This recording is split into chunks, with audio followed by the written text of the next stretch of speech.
John chapter 11. A man named Lazarus was sick. He lived in Bethany with his sisters Mary and Martha. This is the Mary who later poured the expensive perfume on the Lord's feet and wiped them with her hair. Our brother Lazarus was sick. So the two sisters sent a message to Jesus, telling him, "Lord, your dear friend is very sick."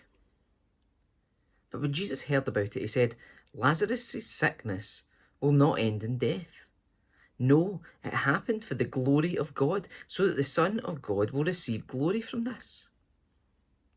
So, although Jesus loved Mary, Martha, and Lazarus, he stayed where he was for the next 2 days. Finally, he said to his disciples, "Let's go back to Judea." But his disciples objected. "Rabbi," they said, "only a few days ago the people in Judea were trying to stone you. Are you going there again?" Jesus replied, "There are 12 hours of daylight every day. During the day, people can walk safely. They can see because they have the light of this world. But at night, there is danger of stumbling because they have no light." Then he said, "Our friend Lazarus has fallen asleep, but now I will go and wake him up." The disciples said, "Lord, if he's sleeping, he will soon get better." They thought Jesus meant Lazarus was simply sleeping, but Jesus meant Lazarus had died. So he told them plainly, "Lazarus is dead, and for your sakes I'm glad I wasn't there, for now you will really believe. Come, let's go see him now." Thomas, nicknamed the Twin, said to his fellow disciples, "Let's go too and die with Jesus." When Jesus arrived at Bethany, he was told that Lazarus had already been in the grave for 4 days. Bethany was only a few miles down the road from Jerusalem, and many of the people had come to console Martha and Mary in the loss. When Martha got word from Jesus that Jesus was coming, she went to meet him, but Mary stayed in the house. Martha said to Jesus, "Lord, if only you'd been here, my brother would not have died. But even now I know that God will give you whatever you ask." Jesus told her, "Your brother will rise again." "Yes," Martha said, "he will rise when everyone else rises at the last day." Jesus told her, "I am the resurrection and the life. Anyone who believes in me will live even after dying. Everyone who lives in me and believes in me will never, ever die. Do you believe this, Martha?" "Yes, Lord," she told him. "I have always believed you're the Messiah, the Son of God, the one who has come into the world from God." Then she returned to Mary. She called Mary aside from the mourners and told her, "The teacher is here and wants to see you." So Mary immediately went to him. Jesus had stayed outside the village at the place where Martha met him.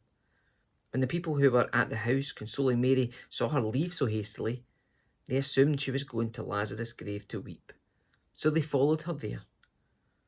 When Mary arrived and saw Jesus, she fell at his feet and said, "Lord, if only you had been here, my brother would not have died." When Jesus saw her weeping and saw other people wailing with her, a deep anger welled up within him, and he was deeply troubled. "Where have you put him?" he asked them. They told him, "Lord, come and see." Then Jesus wept. The people who were standing by said, "See how much he loved him." But some said, "This man healed a blind man. Couldn't he have kept Lazarus from dying?"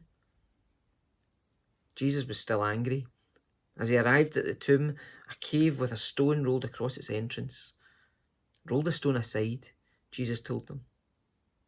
But Martha, the dead man's sister, protested, "Lord, he's been dead for 4 days. The smell will be terrible." Jesus responded, "Didn't I tell you that you would see God's glory if you believe?" So they rolled the stone aside. Then Jesus looked up to heaven and said, "Father, thank you for hearing me. You always hear me, but I said it out loud for the sake of all these people standing here, so that they will believe you sent me." Then Jesus shouted, "Lazarus, come out." And the dead man came out, his hands and feet bound in grave cloths, his face wrapped in a headcloth. Jesus told them, "Unwrap him and let him go." Many of the people who were with Mary believed in Jesus when they saw this happen. But some went to the Pharisees and told them what Jesus had done. Then the leading priests and Pharisees called the high council together. "What are we going to do?" they asked each other. "This man certainly performs miraculous signs. If we allow him to go on like this, soon everyone will believe in him. Then the Roman army will come and destroy both our temple and our nation." Caiaphas, who was the high priest at that time, said, "You don't know what you're talking about. You don't realise that it's better for you that one man should die for the people than for the whole nation to be destroyed." He did not say this on his own. As high priest at that time, he was led to prophesy that Jesus would die for the entire nation. And not only for that nation, but to bring together and unite all the children of God scattered around the world. So from that time on, the Jewish leaders began to plot Jesus' death. As a result, Jesus stopped his public ministry among the people and left Jerusalem. He went to a place near the wilderness, to the village of Ephraim, and stayed there with his disciples. It was now almost time for the Jewish Passover celebration, and many people from all over the country arrived in Jerusalem several days early, so they could go through the purification ceremony before Passover began. They kept looking for Jesus, but as they stood around in the temple, they said to each other, "What do you think? He won't come for Passover, will he?" Meanwhile, the leading priests and Pharisees had publicly ordered that anyone seeing Jesus must report it immediately so they could arrest him.